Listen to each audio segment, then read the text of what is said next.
जीवन में भय किसने नहीं देखा। मृत्यु का भय, अपनों के चले जाने का भय, असफलता का भय, हिंसा का भय। हम जानते हैं कि इस भय या डर के कारण हमारी मति मारी जाती है, बुद्धि चकरा जाती है, हम उचित निर्णय नहीं कर पाते और अंत में जिस बात का डर होता है हम स्वयं उसे सच कर देते हैं।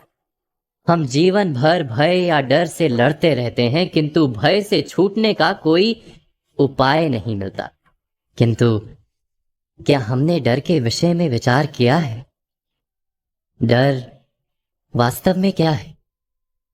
जिस बात का हमें डर होता है, क्या वास्तव में वही डर का कारण होता है, या डर हमारे मन का भाव मात्र है जिसका वास्तविकता के साथ कोई संबंध नहीं? डर सदा ही भविष्य से लगता है, भविष्य में कुछ अनुचित या अघटित ना हो जाए, जीवन का स्वरूप कहीं बिगड़ ना जाए, यही होता है ना डर। और भविष्य तो सदा ही अनजान रहता है, इसलिए हम कभी वास्तव में डर से छूट ही नहीं पाते, कभी निर्भय हो ही नहीं पाते। भय हमारे अज्ञान का परिणाम है, क्या ये सच नहीं?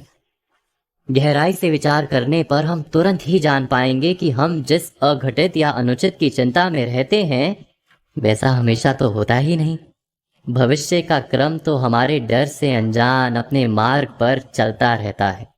भय के कारण भविष्य नहीं बदलता, केवल हमारा मन रोग से भर जाता है। किंतु हमारा मन यदि स्वस्थ रहे, हृदय यदि स्थिर रह पाए, तो हम संकट को पराजित कर सकते हैं और जीने का सुख प्राप्त कर सकते हैं। भयभीत मन सुख मिलने पर भी भोग नहीं सकता। जिस क्षण हमें ज्ञान हो जाता है कि भविष्य पर हमारा अंकुश नहीं किंतु अपने मन पर अवश्य अंकुश है, उसी क्षण हम भय को पराजित करके निर्भय बन सकते हैं। केवल इतना ही ज्ञान आवश्यक है कि भय किसी परिस्थिति का नाम नहीं, हमारी मनस्थिति का नाम है।